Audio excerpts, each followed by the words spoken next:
Hey everybody, welcome. How's everybody doing today? Who's on here so far? What's up, guys? Hey, what's up, man? How you been, brother? Good. How's the house coming along there? Oh, not too bad, man. So I moved into a new house in December, end of December. Like we're like putting up the tree on Christmas Eve. Okay.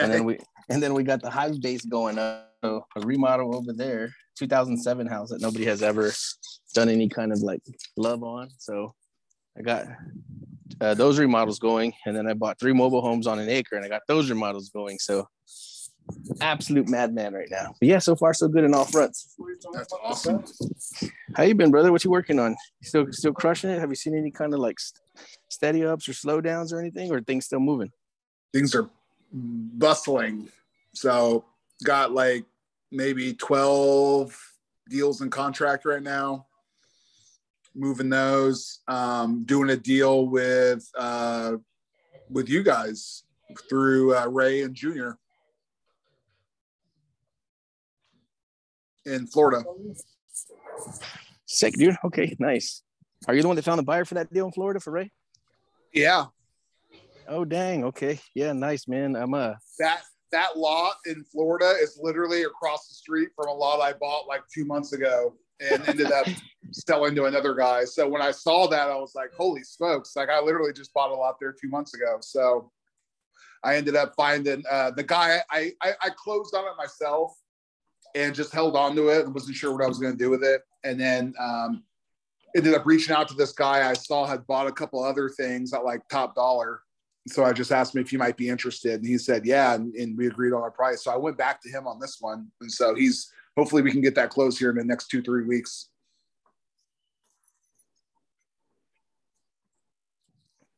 And I don't know if it was you freezing up or me, but a lot of what you just said broke up. Oh, sorry about that. Yeah, no, I just was able to bring in one of my buyers that had bought a couple of other duplex lots for me. And he agreed and we're good to go. It's in title and hopefully close in the next 2-3 weeks. Insane, man. Do you keep all of your buyers on like in a file folder? So let's say you get a lead in, I don't know, Colorado. Do you already have like a list of buyers in your system where you can just pull them up and say, hey, I got plenty of people here now, people you've done business with in the past? Yeah, basically. And then I'm working just a few kind of specific areas. So my buyers list is pretty concentrated. I have like 3 or 4 people that are buying all my deals right now. So it's not the areas I'm working. I'm not blasting it out to tons of people because I don't need to. And I'm getting like top dollar for my stuff for my buyers. So I wouldn't get a dime more unless maybe I put it on the MLS, maybe a couple of bucks more, but then you got to factor in all those costs and stuff like that. So I got people paying like 90-95% of basically what I would put on the MLS for. Damn. Yeah, I love finding those aggressive buyers, man, that love to buy at even full price or above. Do you I have got 3 or 4 of them now that are gobbling up everything. So if I get it and I it's probably about an 80-90% shot that they're going to want it. So I'm moving all my stuff through them, but it's always good to have new buyers and stuff in the mix in case people slow down their buying or, things cool down or whatever. So you don't want to ride the same horse too long. You want to spread it out a little bit if you can. Yeah, for sure. Hey, do you have any kind of like method for finding buyers in an area you're not familiar with? For like rural vacant land or infill lots? Yeah, maybe just anything right now. So I started marketing nationwide maybe about a week and a half ago. And yeah, so we're starting to get contracts in multiple states. So, back to the drawing board as far as like finding buyers and that kind of stuff, trying to move stuff. I mean, the first call I make are the agents always if I'm new to a market. And I just see there was a one of the podcasts I did with Daniel when he was filming out in that office and you guys were doing some podcasts out there. I told him that I had an agent. I was brand new in this area and I sent marketing out. And I started getting a bunch of deals back. And what I did was I just started calling a bunch of agents and said, hey, do you have buyers who'd be interested in these kind of lots or whatever? And some of them said no, or, yes, at this price, but it was too low. And I found a couple who said, or one in particular who said, yeah, I got a buyer. They'll take all these things. So I'll take it at this specific price, which was great. And so what happened was I ended up doing like probably 10 or 15 deals with her, and I gave her $1,000 for every deal I did with her buyer, even after like the first or second one. So I could have gone to her buyer and probably cut her out, but like, that's not good business. And we did a bunch of deals together, and she ended up bringing me another buyer on a deal for like a $57,000 assignment because I kept a relationship good with her. So, you want to keep those, you want to nurture those relationships is what I'm getting at.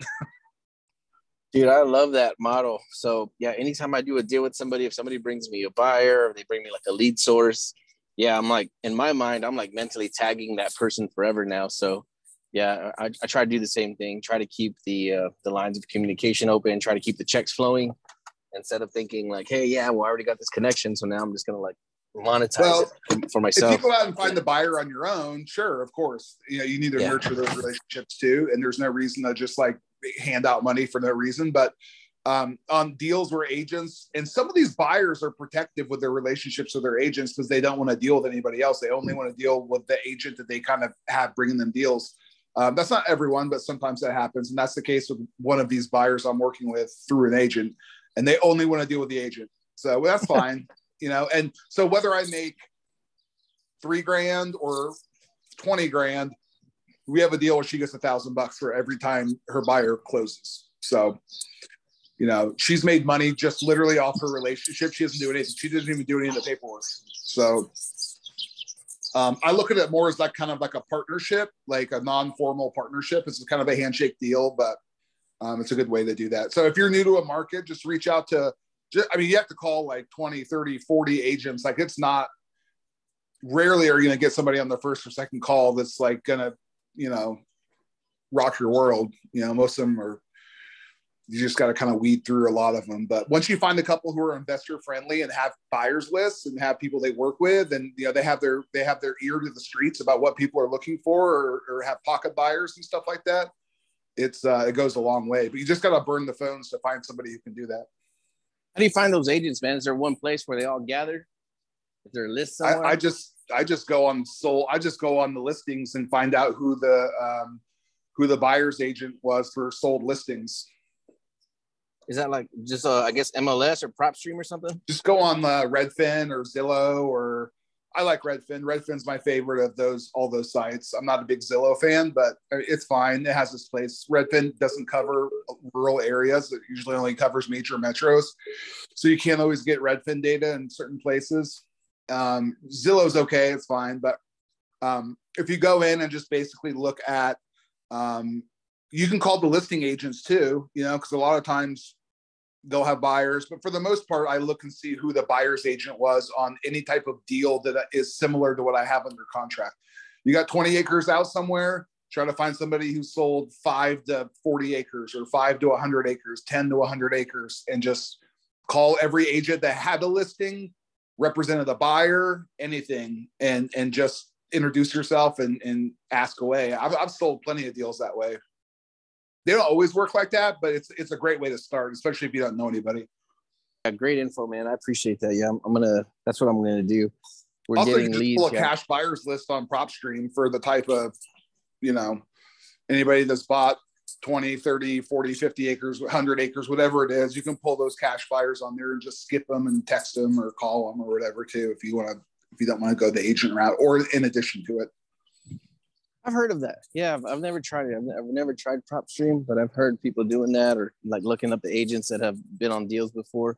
Just never took that route before. So, but I'll tell you, I've been working with more and more agents that have buyers, and that's been working out amazing, man. It's like my preferred strategy now. Well, yeah, people get greedy and they want to keep every cent for themselves, and they want to bleed every deal dry and squeeze every nickel out of it. And it's just not the right way to do it. Like, I'm not advocating like just giving away money to people who don't deserve it, or just being willy-nilly about like, just dishing out dough. But like, if somebody's going to bring you a buyer, or somebody's going to bring you, help you move your deal, or whether that's a JV thing or it's an agent thing or whatever that is, like, they need to be compensated for that too. I know you're great at that. You're very much a share the wealth type, and I try to be that way too. So, and there's always another deal around the corner too. So, I'm happy to compensate anyone that helps me move a deal that I need help with, and especially if I reach out to them and I'm asking them for help. So I mean, nobody's working for free. Nobody's working for free when they work with me. So yeah, I think you feel the same way. No, that's super cool, man. That's kind of my philosophy, because people even do stuff or they'll help you out. They'll do a little favor. They'll, do something for you, and they're like, no, don't worry about it. Don't get me nothing. I'm like, nope, nobody works for me for free.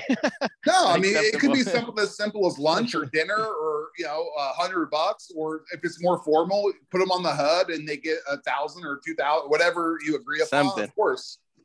So, but anyways, call agents in the area. People who are doing deals, you can always find out who's doing deals by the listing agent and the buyer's agent on the Zillow or Redfin or Realtor or whatever site you like using, and then pulling cash buyers list too. I mean, there's other ways to do it, but those are two ways to get, like, at least going to get yourself out there and start talking to people who are buying.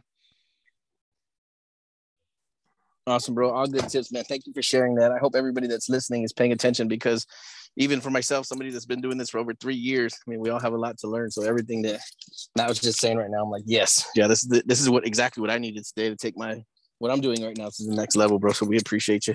Well, and honestly, I'm not great with rural vacant land. Rural vacant land's a little tougher, because you start flipping lots and info lots and stuff. You can get a lot of the same buyers that are builders or developers, or there's just some people who like collecting lots. You can get a lot of repeat buyers that way. Rural vacant land, you can too, but it's a little bit different, because you're talking 20, 30, 40, 50, 100 acres, whatever it is, more. And not all those are repeat buyers, unless you have a couple of whales in the county that are buying up everything. Those are of course great people to know. But if you're just trying to move onesies, twosies, then I think the agent method is the best, because they typically have their ear to the ground there too. And but that's not my strong suit. I can move info lots usually pretty quickly in most places. It's the rural vacant land. Even dispo for that can be tough sometimes. Awesome information, brother. Yeah, this is what I needed to hear tonight. I've even heard of calling the title companies and asking them who the hitters are in the area. Yeah, I've done that. Yeah, really? Yeah. Wow, are they pretty open to giving out that information? Yeah, and well, sometimes they're not always going to be super willing to share that, but sometimes they will. And I've done that in a couple of markets in Florida. I have really, really good relationships with a couple of title companies now that I do the majority of my deals with one of them, and I do I do some with another one. But I asked them in the beginning. I said, hey, who are your buyers? Who's buying up all these lots and things like that? And they've told me. And it didn't work out for some of the lots I had. They weren't interested in them, but they told me. And it's kind of with the understanding of, hey, we're happy to help you out as much as we can. Obviously, they're not agents or anything like that. So there's a certain level of they'll help you out a little bit, especially if you bring them business, but they're not usually going to cross the line into doing like agent type stuff. But they will tell you, if you ask them nicely and they think they're going to get some business from you, who the people are that are doing a lot of deals there. And I had one of my title reps recommend a buyer for me for a couple of deals. And it didn't work out, but the guy was super nice, and it just wasn't exactly what he was looking for. But we talked through the title company. So that was cool. Man, that's something right there that I think a lot of people don't value, is creating great relationships with title companies. I'm like best friends with the person who runs the title company where I do business at in Texas. She does all of my Texas deals. I mean, every single one.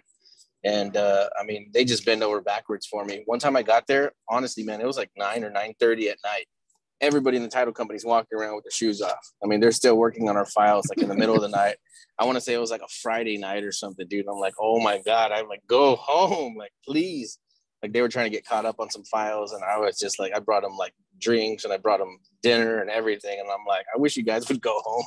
I was just going to say, knowing you, I'm sure you brought them dinner or bought them lunch the next day or something like that. That's a great way too. You got to make sure they're willing to accept those kind of things. Some title companies are a little, can be sticklers for not accepting gifts or not accepting what they think might be something like that. But if you ask them and they're doing good work for you, man, hook them up, send them coffee, send them lunch, get lunch catered at their office, tell them to go out to eat, and you can pay the tab you can literally call in and pay the tab over the phone. There's all kinds of stuff you can do. And the more you make them feel appreciated, your files will go to the top of the stack. I just had that conversation with my main title lady yesterday. She said she just got 40 new files come in the last 2 days. 40. Oof. And guess whose stuff is going to the top? Like, guess whose stuff gets first attention? Mine. So yep. It goes a long way. You just, take care of those people, and they'll be happy to take care of you. No, I love that too, man. I saw somebody post today on Facebook. They said that they had the chance to hang out with a billionaire for an hour. I'm sorry. And he said it's all about relationships. He said, once you get your systems and your processes and everything else streamlined, he said, it's 100% of people business. After that, you take care of people, you create great relationships, and it eventually starts to come back. And yeah, the title company, I mean, we send them flowers. I've catered their office a bunch of times. And anytime I'm in the area, I'm like, hey, can I pick up lunch for you real quick? That kind of stuff. And yeah, I had a deal, and this is so funny. I had a JV deal with one of the Hive members up in the Dallas area. And we got the contract signed, and we did not send it to title. Like, we completely forgot. Sellers calling me like, hey, we're almost ready to close. I'm like, yeah, we should be getting the title commitment back any minute. Nobody sent the freaking contract to title, dude. And I called him, and I'm like, hey, I have an emergency. I'm like, I really need this title back, like ASAP. Dude, the title commitment came back like in days. I was like, what the hell happened? How'd you do that? But I think it's just from, again, leverage, treating people good, that kind of stuff. And that was a lifesaver, because I think we're going to make somewhere between 50 and 100 on that deal. And I was like, the seller's getting a little antsy. He's super cool. But I mean, still, it was like we lost almost a month of just there was no title open on the file, and they hooked us up. And that goes back to them knowing that you're going to take care of them. And it's you don't have to buy them gifts and lunches and stuff every day, but like just showing that they're appreciated and doing little things here and there to do that definitely helps out. And when you need a favor in a situation like that, and you got to say, hey, I need this title turned around in 48 hours, 72 hours. Like, we dropped the ball. I'm so sorry. They're going to go above and beyond and do whatever they can to help you out. Now, if you're doing that all the time, that's a different story. But, sometimes things fall through the cracks, and you need someone to help you out and get the thing on track. And, you take care of them, they'll take care of you. No, dude. I mean, it's no word can tell you what creating these relationships does. And I guess we all know it in the back of our mind, but like literally, like, to see it in action, taking care of people, partnering with people, having other people's best interest in mind. Yeah, it's like that is the part of the business that nobody talks about. Like, there's no strategy, there's no spreadsheet for it. You can't put it into a calculator. But yeah, taking care of and valuing relationships is everything in this business. Well, this is like the Wild West. This is not a corporate world. There are corporate parts of it within it, of course, but like for people that are out hustling, getting deals and making their living like I do, and you and others, by getting deal flow and talking to buyers and talking to sellers and moving deals and, buying this and buying that. Like, if you don't do those things, you might not pay the price today or tomorrow, but maybe next month, maybe 6 months from now, maybe a year from now, nobody wants to do business with you. So if you think kind of long-term like that, and, maybe you do a deal with somebody and you don't do another deal with them for 2 years because things happen, people go, go do other deals with other people, things, but that doesn't mean that, like, the well's dry. You can always tap back into people that are good people, and a year from now or 6 months from now, and just keep those relationships alive, and just basically be a good person and do what you can to kind of keep those flames going with all the people in your network, and just reach out and say hi. It doesn't have to be about real estate. Check in on them, see how their family's doing. And, just like you would treat anyone else, it's just, it goes a long way. And I'm not always great about that either. I don't always practice what I preach. Sometimes I need to center myself and call people in my life and the real estate world and just check in and say hello. And it doesn't always have to be about money. It can just, maybe this is a rough biz, man. Like, you can have you have plenty of up and down days, and I had one yesterday. I had a rough day yesterday. I don't even know why. I didn't get a deal, but, somebody in my network just reached out to say, hey, they didn't know I was having a rough day. They just called and said hi. It went a long way. So just remember that when you're on the hamster wheel of doing deals.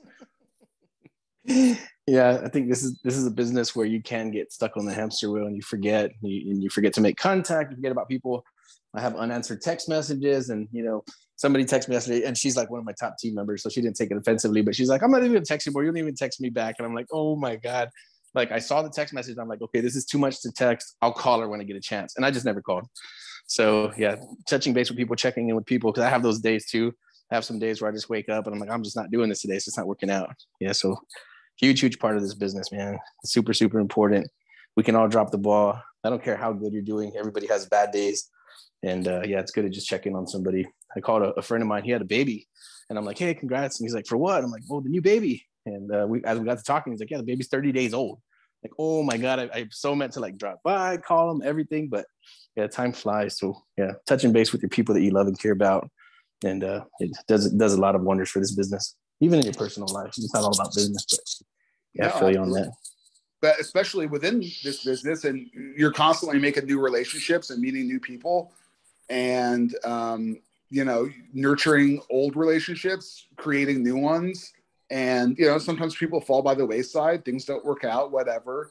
That's just the nature of the business sometimes. But for the people that do have your interest in mind, and they're just good people like yourself and others, and a lot of others in the hive, just saying hi or checking in on, maybe ask them how their deals are going. And sometimes we get stuck in our own world and our deals. People have other stuff going on too, so maybe reach out and ask them how their deals are doing. What can I do to help you? I just texted, I talked to DeAndre this morning. He and I chatted, we were texting, and he was telling me about this great deal he just got. I mean, I was like super proud of him. Not that he needs me to be proud of him, but like, I was like, man, that's awesome. I was so happy for him. I was like stoked for him. He got this great deal locked up. It's funded. He got paid. It was a huge payday. And he was super stoked about it and shared it with me. And I was super happy for him. And, I just let him know, hey, man, what can I help you with? I don't even know what that means or what that is, but like, there's something I can do to help you out, whether that be, whatever it is, just let me know and, figure out a way to get it done. So. Yeah, I think one thing is we don't do it as a tactic, but I think just checking in with people too, it also positions you for more deals.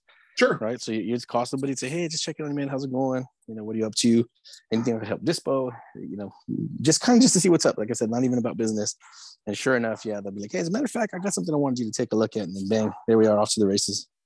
One of my like B or C buyers, like somebody I don't go to immediately, is like somebody, he's bought like maybe 10 or 15 of my deals, but they're usually like low dollar stuff that he just like, he'll buy it. He doesn't care. So he reached out to me. I haven't talked to him in like a month, and he just reached out to me yesterday and said, hey man, just checking in.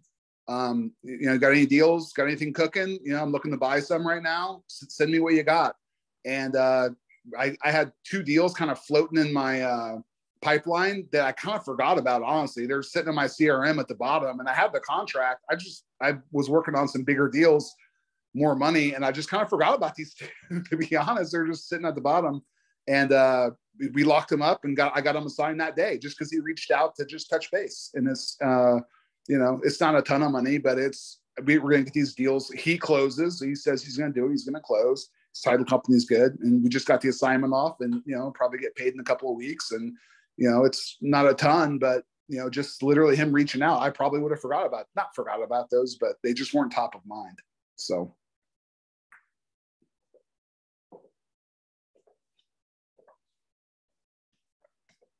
Yeah, I figure like this Dallas deal, right? If I didn't touch back with the person that I'm JVing with, like, hey, how are things going? Like, hey, did you send the contract? No, did you? No. So super important to touch the people, that you're working with, or that you're thinking about. Keep the lines of communication open, and if you have a lot of deals going on, of course they're all going to be in your CRM, and you're gonna have them lined up. But like sometimes you get busy. You're talking to other sellers, you're talking to buyers, and things slip through the cracks sometimes. Every once in a while, you try not to let that happen, but it happens. So, everyone kind of helping each other out and checking in and holding each other accountable, and all those things you can do is, it just goes a long way. So I don't want to monopolize the whole call, man. I just want to jump in and say, hey, so. No, dude. Yeah. We appreciate you being on here, man. And then a lot of people are too shy to talk for whatever reason in a public forum like this. So yeah, I'm sure this conversation has helped a lot of people. Yeah, I mean, and I'm available to help if anybody has questions or anything that they want to run by me. If not, that's cool too. But happy to help in any way I can. Yeah, we appreciate you, man. Excuse me. Yeah, thanks for the info. This Loretta, I always have a question because this is such great information, as you all know. I'm just getting started. But anyway, I love the hive. And so my question to anyone who wants to answer, and Anthony will probably say, I don't know what Anthony's going to say, but anyway, my question is this. I live in California. You know what our property is like here. I just saw a piece of property that actually is not the owner, but it's an agent that has it up, and it's going for $1.5 million. My question to you, whoever's going to answer this, because I'm getting ready to call him as soon as I get off the call with you all. Would I just let him talk and see if he would go down on the price? And what would you consider would be a great price? The comps are saying the same thing, $1.5 million, $1.4 million, $1.3 million in the same area. It's a duplex, triplex type home. And I just kind of just want to just get some feedback. What do you guys think? How long's it been on the market? 2 days. Yeah. I mean, reach out to the agent and just have a conversation and see what's going on. That's pretty early for them to start hitting the panic button and figuring out, how to get rid of something. So, but maybe you can just grab some information about what the seller's motivation is. Any other little like nuggets of information you can grab from the agent, and the more you can let them talk, the more sometimes they'll just let things spill that maybe they shouldn't. You never know. So ask a few questions, and then just open-ended questions, and then just see if they'll just start talking, and then you can kind of try to take whatever you can from that. But 2 days in the market's still pretty fresh. But you never know. You never know until you call and talk, right? So that's right. And what I've learned just kind of watching in the last 5 days, most property, of course, is not staying on the market more than 2 days. But anyway, I'm going to do that. Thank you so much. I appreciate it. Absolutely. Good luck. Just try to get as much information as you can, and then, just go from there. It's the initial call is all about just figuring out motivation and all that fun stuff. If it's on the market, then, I'm guessing they're probably going to try to get top dollar, but right. I don't know. We weirder things have happened. You never know. That's right. Thanks. I have a question. I do land. I sell land, buy and sell land. And I haven't done any marketing on land sites or Facebook Marketplace as of yet to sell. So I kind of wanted some feedback on, what are the better sites to use, and pricing. I know I have to spend on marketing, but I don't want it to be like outrageous. And outrageous to me is like thousands of dollars a month. Are you doing rural vacant land or infill lots? So desert, yeah. Yeah, like desert. Okay, stuff out in Arizona, New Mexico, all that. Yeah. Those things sell a lot on the land watch sites, which I know can be kind of pricey. But sometimes you can talk to people in the land game, and sometimes they have they'll rent out spots in their land.com account, so you don't have to necessarily go get one yourself.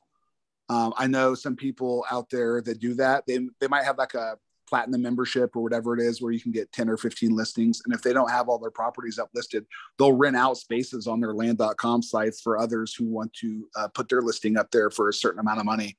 Facebook Marketplace, I don't know how that works for the desert squares. Agents, those things are usually like kind of lower dollar properties, but they move a lot. There's always tons of activity. So I've been using agents for sure. Oh, have you? Has it worked? It's been great. I've been using agents to sell, but I did run into, I have a couple of properties that I'm considering problem properties because my agent is saying that it would be a liability, so she's not going to take them on. So I have to figure out how to market them myself.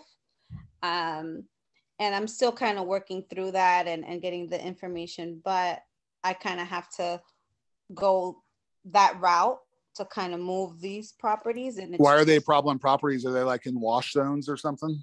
No, there's a gas pipe running through one of them. Okay. And then the other one, which is very close to it, the gas pipe is like running through the corner of it.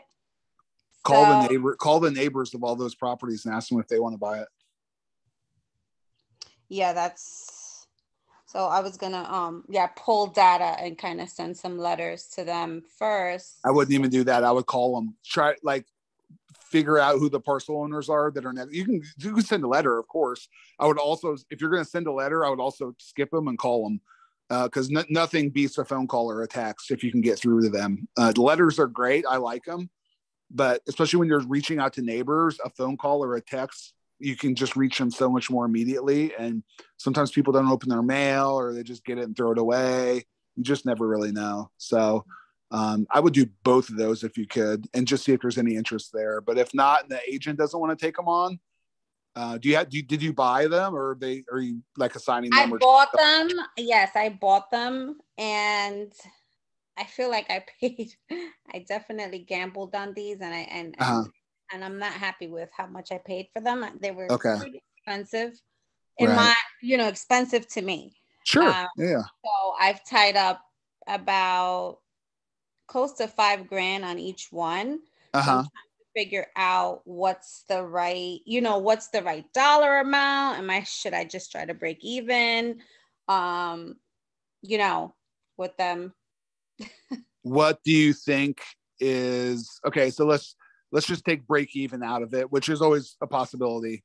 And in fact, sometimes I've sold lots quickly that I purchased and I knew weren't a great deal after I bought them, and I did for whatever reason, probably similar reasons like you're having right now, and I just I could maybe have made a couple of bucks on them, but I was more interested in getting my capital back to go buy better deals. Yeah. So don't ever be afraid to sell a bad deal and just get your money back and quickly move on to the next thing. A lot of people get hung up on like, oh, I can't take a loss, or oh, I have all this time invested in this, so I got to make something. I feel the same way. It's like, well, so you get it. My agent wouldn't take them. I was like, I went into panic mode. That was a bad day. Well, I know that's tough. I've had a couple of properties like that over the years. One thing I would say moving forward, though, you probably already do this now, but any property you're looking to buy with your own money and not just get a contract and assign it, reach out to one of the agents in the area that you trust and have them vet the property before you buy it. Yes. I know I should have. I trust her, and I don't know why I didn't, but it happens. I've done that too. I've bought properties I shouldn't have. We've all, if you do enough of them, you get a couple of ones that just aren't great along the way. So it happens to everyone. I just try to do whatever you can to get your money back and just quickly move on to the next thing, whether that be neighbor letters, Facebook Marketplace, Craigslist. Just get it out there, move on, because the next thing you buy, you'll know to buy a little bit better. And so here's my question: when you get pictures and stuff, I know you can get some stuff from the county, but I'm thinking of like trying to get some better pictures, especially if I'm going to market it on like Facebook Marketplace. First, I'm going to try to reach out to the neighbors. When you call, how are you, I guess, skip tracing them? Like, how are you pulling the data? First thing I would do is go to True People Search and try to do it for free. Call every number that pops up on their name, because you're going to have their mailing address when you look them up. The ownership info. Yeah. What if I pull their data on Data Tree and then skip trace? Yep. Okay. So you can pay to skip trace them. No, I'd rather not. Well, yeah. Well, you might have to if all the numbers that True People Search bring back aren't good. They don't lead you anywhere. But even then, it's going to be 10 or 15 cents to skip it. It's nothing. So, but I've gotten good luck when I've just been trying to reach out to random like onesie twosies type neighbors or owners or whatever through True People Search, and it's just super quick. Just punch in their name and address, and not the numbers aren't always great, but a lot of times they are. And I've gotten a lot of contact with those. So I would start with that. And then if you can't get a hold of them and you skip them and you still can't get a hold of them, then send them a letter. But I would try to call first. At least you have a conversation And you're going to know right away if they're even remotely interested before you waste your time. Okay. All right. Thank you. That's maybe somebody else has better opinion than mine. I don't know. That's just my 2 cents from having been in those shoes before. So here's another question. And I don't like to do anything unethical, but and this is what I'm struggling with, because I know that there's an issue with the property. I'm wondering what I should disclose and what I should not disclose. That is a personal preference, is all I'll say. So it's that's a tricky one, especially agents aren't involved now. It's just you and the buyer potentially. So whatever your comfort level is with that, I would personally disclose what's going on. I'm not saying you wouldn't do this by any means, but I would tell them what's going on just because in the case of like a gas line or something like that, right. If somebody was to start digging or doing things that they, you don't right. really think too much about, and somebody were to hit a gas line or something weird was to happen, I'm not saying they would come back and put anything on you, but you just never know. So if if I know something, I try to always disclose that and just say, look, here's the deal, X, Y, and Z, because you never know why somebody might want it. Somebody might just want to ride their dirt bikes around or something. It might not make a difference to them. You have no idea. So yeah. Okay. I like to add on to her question because in my background, I remember when I was in construction management, is finding that fine line of how much to disclose. Of course, I personally feel that, honesty is always going to get me, much further. But is there anybody have any guidelines for what do you decide, how far you disclose? Because I do know, you can't give too much information that then could turn a deal, not in your favor. Does that make sense? Am I making sense of what I'm really asking for? I think it depends on the severity of what the issue is. I do deals in Florida, a lot of deals in Florida, and there's issues with burrowing tortoises and owls, and there's animals that can become inhabitants of some of these lots, and for that's the buyer's problem. They got to figure that out. Some people don't care. They'll say, sure, I'll take care of it, because you got to pay $2 or $3 grand to safely remove them and all those things. So that's buyer due diligence. Now, if you start talking about a sinkhole or gas lines or something that could be potentially an issue, to me, that's where I am an open book and try to disclose everything I know about that. And if it costs me a deal with a buyer, then it costs me a deal. But I feel like there's just you're right. There's a certain line of certain things as buyer's responsibility. But if it's a big enough issue, I feel like I need to let them know, just for, trying to be a decent person. And second thing, something bad could happen, if you don't let them know what that could be. So that's just my 2 cents though. I don't know. A lot of people operate differently. I don't judge anyone for that. But I always try to operate on the side of disclosure, within reason, unless it's just minor stuff that the buyer can figure out. So thanks, that helps. Going back to my problem property and the whole, I'm wondering, as far as marketing it, would I disclose that, I wouldn't put it in the actual ad, but if somebody calls and says, then you start having a conversation with them. It's we don't want to lead with the bad stuff and on marketing. Right. So right. But, I feel like it's going to turn everyone away. But it might, what, but there's a buyer for everything. There's going to be somebody somebody out there is going to want the lot, and they're going to want it for some reason you haven't even thought of. It might just be something as simple as camping, we just want a little spot to go camp a couple times a year, or ride our dirt bikes, or I don't know, sit and stare at the stars, like stare at the stars. Who knows? So that gas line might not be an issue at all to the right buyer. Right. And I spoke to, I call her my mentor because she's giving me great advice, but, and she mentioned, and I'm not familiar with this at all, but there's something called, I don't even know the term, where it's kind of like where you rent out, you know, where you can rent it out. I don't know if anyone's done it, like actually rented out their lots just for. I've heard of that. I have not done it. Like but, Airbnb. Yeah, there's like a camping kind of site for that, or I think there's a few different places that do that. I've heard of it. I've looked at it. I've seen people post about that before. I've never personally done that, but I think that's a great way to bring some cash flow in on land. The capital. Sure. Yeah, like after, of course, I'm thinking worst case scenario. If I try these other, you know, cases and then they don't move, how to regain some of the capital.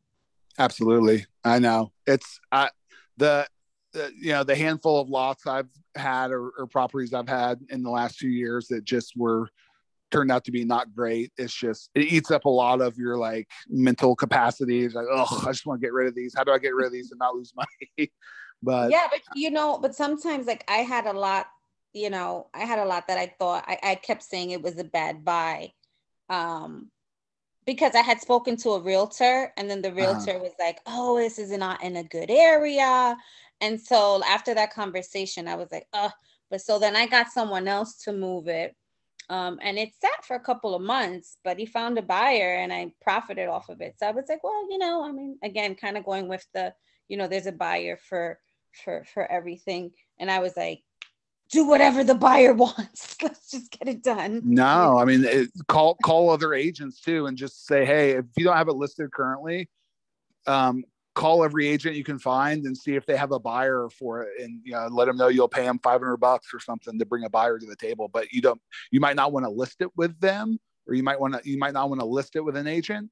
But if you call a bunch of agents and people who have represented previous buyers before in that area for similar type lots, you never know. Maybe somebody might have someone in their pocket that would buy it if the neighbors don't or whatever. But I always try to offer agents like $500, you know, if I don't know them, to bring a buyer. If it's like a low dollar deal, if it's under maybe 10 grand or something.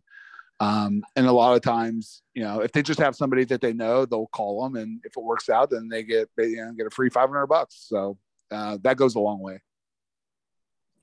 And I wanted to share with her about up in Ohio. A lot of people do that, especially up in the rural area where I used to work at my HBCU. Actually, a lot of the land the university owned, and they would lease their land out to the farmers. So they call that, I guess, crop leasing or something.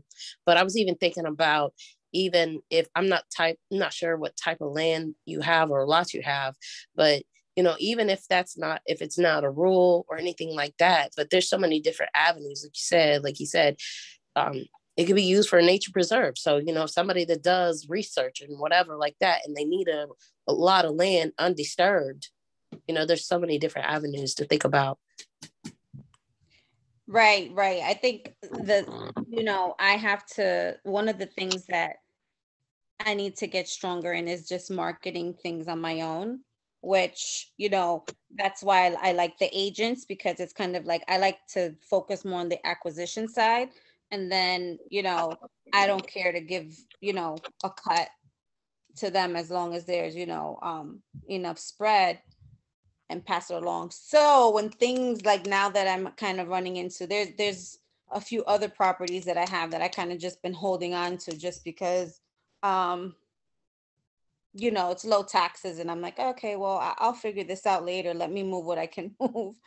But now it's just kind of come to the point where I feel like it's too many of them. And I need to figure out the exit strategies if it's not going through agents. Hey, Lisa, can I pop in? Can I pop in here for a second? Sure. Hi. Hey, so I just had somebody reach out to me looking for some cheap land to store vehicles. So, and I'm out here in Colorado. I heard you say it's desert land and they can't build on it. Is that the deal? Yes, it's in Arizona. Okay. And they can't build on it? You know what? I actually haven't done my own, all of the due diligence on my side. I know that I had sent it to my realtor and who has other listings, and she said that there's a gas pipe running through it. So I'm not sure if that means you can't build on it. I'm thinking if you dig too deep, you'll have an issue. But I have to call the county to kind of get all of the information, see if you could park RVs on it, before I Yeah, figure out how to market it. that's what I was thinking. For storage, you could park 18 wheelers, guys that own 18 wheelers and stuff. They're looking for cheap property to store their vehicles on. And, maybe you could market it that way. You could rent spaces out if you care to hang on to it, or sell it to somebody that's wanting to rent spaces out. How far out of a metro area are you? Is it very rural? It's in Mojave County, Arizona. Yeah. Yeah, and it's Well, 5 acres, so it's pretty. I mean, it's not huge, but it's a pretty decent size. yeah, we've got a lot of that 5 acres for $5,000 type of property out here in Yeah, southeastern Colorado, where there's nothing but scrub brush, and not a tree for miles around. right. So I got an idea of what you're talking about there. But yeah, it's, to me, I mean, just my opinion, I would throw it out there, and if you make 1,500 or $2,000 off of it, get your capital back. Because you're not comfortable with it. You bought it, you got buyer's remorse, you're looking for ways to get out from under it. I Yeah, mean, I haven't even gotten the deed yet, but I just know, I had sent it to my agent to kind of just give her a heads up of what was in the pipeline, along with some other things. And then, this was one of the most expensive ones that I had bought, well, two of them. And then that's what pissed me off, is that I bought two of them and they're close to each other. So and thinking there's that they 100 other 5 acre for $5,000 properties all around it, isn't there? right. Yeah.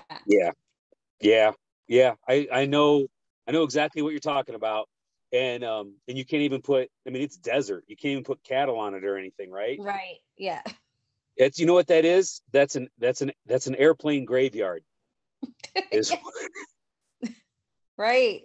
I mean, But the desert's But great I've because sold things don't desert. rust. People want desert, because I've also sold, other parcels in pretty close proximity, which is why I had reinvested there.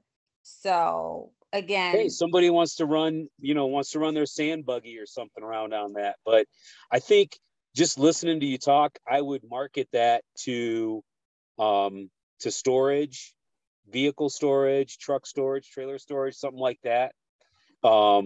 Container storage. People want to put some containers on it, and and try to get your. I mean, if you made $2,000 off of it, it was an easy find, and you'll get your capital back. right. But how would I find, I guess, you know, I'm under Oh, the all right. So blast Facebook groups that have RVs, tractor trailers, off-road enthusiasts, that kind of stuff. okay. So just get on the Facebook groups in that area and type in those keywords and click on groups and say, hey, I've got 5 acres of desert for, storage or play or whatever, and throw your price on there. And I mean, you could take a picture of sand, really, Right. but at the same time, it's free marketing. And I'm finding I get more hits like in the evenings after work when people get home. I mean, I'm getting responses at 10, 11 o'clock at night, even on my Facebook posts. Yeah. It seems like, people kind of, when they're, getting ready for bed, it's like, Yeah, they can't sleep and they get on yeah, Facebook. yeah. And, They're going to their yeah, phone. but so that's just my No, opinion, that's for whatever great. it's worth. That's of course. I appreciate the feedback. Also, to add to what Bob just said, you can also offer seller financing, right? Yeah. I mean, if you say 5,000 or even 3,000 people, I mean, might think it's a lot of money. But if you say it's only like 1999 with $150 payment every month, most people, I mean, like he said, if they just want to run their sand buggies or dirt bikes in there, yeah, most people would take it. Yeah. And good luck, Lisa. Thank you.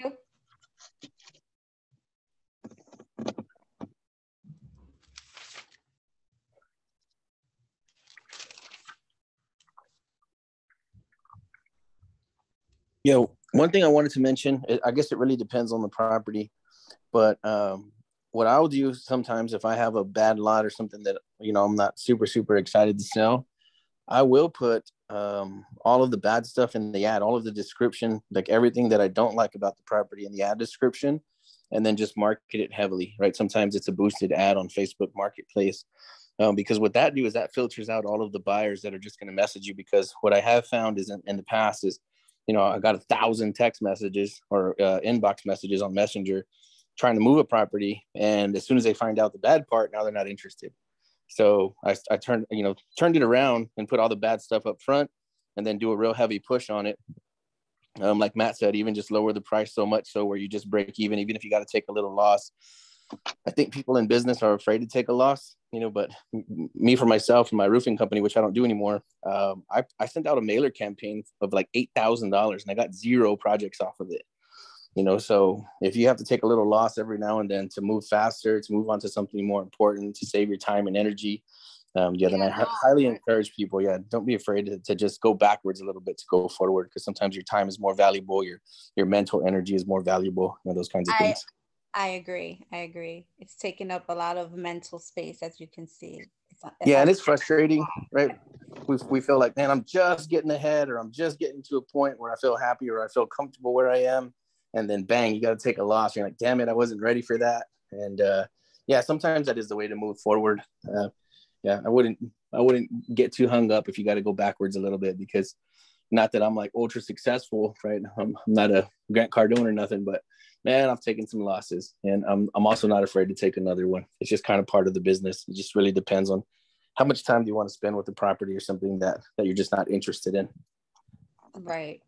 Yeah, I recently did it right now. I bought 108 acres and we subdivided it down into 10-acre tracts, and there's a lot of flood zone. I mean, there's just a lot of problems with this property, but I've sold 98 acres now, and I'm down to my last tract, and it was a little bit of trouble to get it moving. So I sent out a bunch of agent blasts. Like we blasted like 16,000 agents in San Antonio, and just a bunch of tire kickers, bunch of looks at it. We sold a bunch of them, but for whatever reason, it's just taking me forever to move this last one. So I just lowered it 20,000. I lowered the price 20,000 and I blasted it again to like 9,000 agents. And now I have multiple offers, multiple LOIs. Like people are going nuts. It's like a feeding frenzy, and I'm excited to have the activity. But I think even more than that, I'm just excited to have it off my plate. Like I'm just ready to be done with this lot already. I'm ready to go on to my next project. And then people are coming in and they're like, "Is that the best price?" I'm like, "Yes, that's the best price. I already lowered it 20 grand. I'm done with it, but I'm also not going to give it away. But it does feel good to have the activity and to know that I'm getting close to having it off my plate now. It's like, I would love to make the extra 20 grand, but it's just time to move on. Wow. Yeah. Hey, Anthony, can I ask you, what are your thoughts on that ranch? Dude, I like it. If we can write up that creative offer like we talked about, I'd say we do that. They are, like I said, top of the market. But if they can give us some time with it, if they're willing to let us help them move it, essentially, right? That's what we're asking them is, can we give you a little bit of capital to help you move this thing? Then I think that's the way to do it. If they're not up for it, we're not in any real hurry to buy it because it's not a screaming deal. But I think that was it. Did you ever send me a pin drop on it? I did. Yeah. Okay, cool, man. Yeah, I never saw that. Oh, it's halfway between San Antonio and Corpus. Let me see this here. It's Jordanton. Yeah, man, that's a pretty good area. I mean, it's pretty country, but it's coming up. Yeah. Yeah, it's definitely rural, but we're talking about 6,000 acres. Start chopping that up and getting that developed. My goodness, that would be incredible. Yeah, so you got every developer on the planet looking for, development lots somewhere between 100 and 500 acres. And they always want to be like an hour or less from a major city. But And once this you is go an above hour that, and a half. yeah, once you go above the hour mark and you go above the, the 500 to 1,000 acre mark, then everything's interesting, right? Because people are willing to drive several hours if they can go out to a large enough property. But yeah, man, I say we go ahead and get that one written up. Let's write it up on like a creative finance deal with just like a minimal down. And then they would receive 100% of the proceeds as we sell off portions of it until paid off. And that seems to work pretty well. I've done that a few times. And that's kind of like the only strategy I can see there based on their price. Well, I know they've been holding on to it they've been trying to sell it for like a couple of years. So I was thinking offering them even less than the 3,600 an acre. Yeah. We can come in even creative at 3,000, even 3,300, because again, like once you break it depends how small you break it down into those lots. We can make all kinds of magic happen, and then even do like a seller finance type notes. So as long as the seller's receiving 100% of the proceeds, hard for them to say no. And it sounds like the agent's open to working with us as well. So that's another plus. Sometimes the agents just shut you down right away when you bring it up. And this guy sounds like he's just ready to make something happen. Yeah, cool. Because I want to keep I don't want to put this so far on the back burner that it stops, that it cools off. I want to strike while the iron's hot. And since he's excited, let's get something written up. And at this point, what can I do other than just, pass along information? I'm ready to work and willing to learn. Whatever you need from me, man, I'll do. Are you familiar with writing up contracts already? No, not really. I've only done one. Okay, let's get on the phone tomorrow. Some more about One Central. Let's just go ahead and write up that creative offer and send it over. All they can say is yes or no, or they can make a counter offer. Super. Excellent. Okay, let's do it. Hey, Thanks, Anthony. Hey, I got a question as well. I posted about this on Facebook regarding the commercial property where the owner wanted to do a seller finance thing. He actually ghosted me. I called him Tuesday and he did not answer my call. I'm going to try him again next week. But I just wanted to ask, this is like a very small lot, like 4 acres closer to downtown. But how would you structure it on a high level? I'm not sure if this is a deal or not. I'm just being curious, like how to structure like a creative deal with little money down, and how are you going to market it? What part of downtown? Phoenix. Okay. Okay. I thought you were talking about. Yeah, we have somebody looking for downtown properties in Texas. Go ahead, Anthony. Oh. Yeah, I was going to say there's really only a couple ways to set up a creative finance deal. One is you want to try to create a note out of thin air, right? So you want to leverage the property. You want to extract the equity out of the property over time and distance, right? So I'll give you an example. I had a guy who called me. He wanted like $35,000 for a lot, $38,000. I saw that he had it listed for that price and it didn't sell. It was listed for a good while. So after running my numbers, it's a pretty country area. I said, hey, I'll give you $8,000. He's like, no, I can't do it. I need like 25. I said, nope, 8,000. He calls me back 3 months later. And I said, wait a minute, this property sounds very familiar. He's like, yeah, nobody ever called me back from your office. I said, yeah, we did. I said, we offered you 8,000. He's like, yeah, that's me. How much would you offer me? I said, 8,000. So we ended up buying the property for 8,000.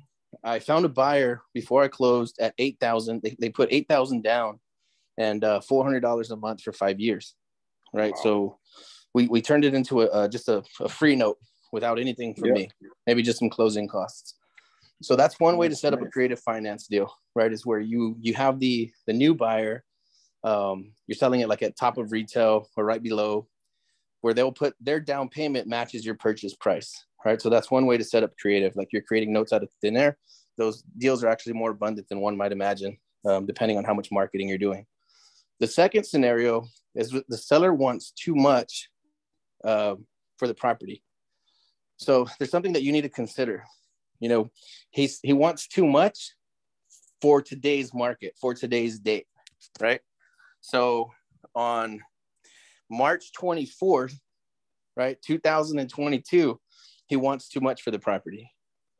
But 5 to 7 to 10 to 15 years from now, that's a fantastic price.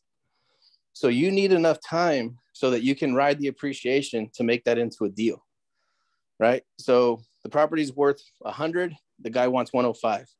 I'll give him 105 if he can let me carry those payments for 5 to 10 to 20 years. Because now I don't care what he wants for the property because I'm not buying it at today's price. I'm buying it at a future appreciation value.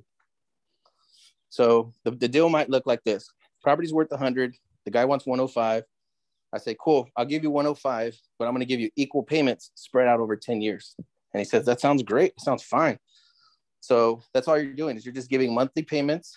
And as the property becomes more valuable over time and distance, then the property be worth more to you later. So the way that you would make that valuable, sorry, go ahead. I didn't mean. Yeah. So the way that you could monetize that today and tomorrow is you say, hey, sir, I'm going to give you $5,000 down, right? $10,000 down, for instance. Let's say 5,000. Now, all I got to do is people that are going to buy owner finance. I mean, those deals are hard to find, right? You have to be a pretty savvy investor doing a ton of marketing to find those kinds of deals. So the guy agrees to $105,000, $5,000 down, and $500 a month. So all I need to do is find owner finance buyer, somebody probably who doesn't have the credit, but they have the cash, right? Where they're willing to put down $10,000, $15,000, $20,000 as their down payment and pay me $1,000 a month, right? And also you can play with the interest, and Daniel might be able to speak to this more than myself because he runs my numbers. Let's say you buy it from the guy for 0 interest, or 2% interest or 5% interest. I turn around and I sell it for 10% interest, right? So not only are you making money on the appreciation, you're also making money on the interest. You make a little bit of money on the down payment, and you're making money on the monthly because you're paying the seller $500 a month when you turn around and sell it for $1,000 a month at 10% interest. So you can get paid multiple times. Yep. I mean, if it is like a smaller lot, like 100K price, then probably it would make sense for me to pursue it. But this is like, he paid like 1.3 million back in 2006 for 4 lots. Mm-hmm. They're all together. So right now, based on my comps, I'm not an expert. I might be a little off. The max anyone would pay for it is based on the market comps around the area is like 1.5 million. Mm-hmm. So even if I get it under seller financing, I cannot afford the payments every month. So what would be a better way to dispose it without actually paying anything to the seller? So or maybe structure something. Yes, go ahead. Yeah. So we usually get it for contract. We usually try and get under contract for 90 days or more. So that gives you time to find a buyer for it at that time. So if they're willing to owner finance it, find out whatever those terms are, you're still going to do your diligence of 90 days plus, but then you go out and find a buyer that's going to put more down and pay more than your monthly. And that's how you cash flow out. Got it. All right. Thank you, gentlemen. Appreciate it. Yeah, one thing I wanted to mention is, man, it sounds like maybe, and this might just be a mental block, I could be completely wrong, but just for anybody else listening, the price of the property doesn't matter. It doesn't matter if it's a 10,000 or 100,000 or a million. Everybody's in the same situation because you're going to have all spectrum of sellers, of property owners. You have people that are, emergency situation where they need to get rid of it. Sometimes they need to get rid of it so bad they're willing to pay you to take it off their hands. And then you have the complete opposite end of the spectrum where they're like, no, I'm just going to hang on to it until I die or I get what I want. Right. So you have to find a seller that's willing to work with you at some kind of reasonable terms where it would make sense for both of you. And then sometimes it's not unreasonable to ask the seller to sell at a loss. Right. So he paid 1.2 million for it in 2006. Say, well, I'm sorry, sir, but it sounds like from everything I've looked at is you're going to have to take a loss. Right. My offer is 800 cash or 700 cash. If I'm going to give you 1.2, so you can at least recoup 100% of your proceeds, I'm going to need some kind of terms on it. We're going to have to work something out over time and distance because I'm not going to remove 1.2 million from my account to put it in yours because you made a bad business deal. And sometimes that's what people need to hear. Yeah. Actually, that was a mental block for me. Yeah. Yeah, man, forget the numbers. Who cares about the numbers? It's really about deal structure, building trust with your sellers, not taking advantage of anybody. I've been in a position a lot of times to be able to take advantage of a seller, and I just decline every single time. Right. So just acting in other people's best interest, doing the right thing. More times than not, you'll be in a position where you can help somebody where you both win, right? So I think, forgetting the numbers. Who cares about the numbers? If you're having a problem with numbers, start making bigger offers on bigger properties that you're not comfortable with. So if your comfort zone is $1 million or $2 million, start offering on properties that are $4 million and $6 million. Offer them 50%. Offer them 50 cents on the dollar. They have it for $4 million. Offer them too. Just so you can get used to making those types of offers and talking about those kinds of numbers. Try to get them on the phone. See what's up. And you'll be surprised, man. We had a deal we were trying to work. The lady wanted 10 million for a ranch. We find her a buyer at 9.2. And she said, no, I'm just going to hang on to it.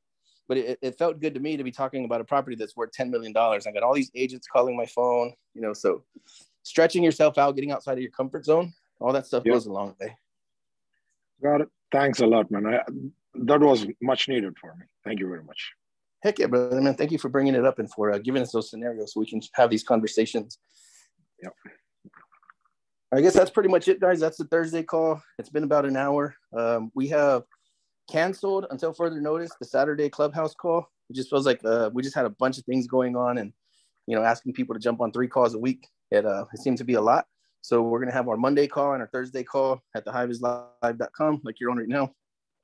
So yeah, we appreciate you being on here, and we look forward to seeing you on Monday.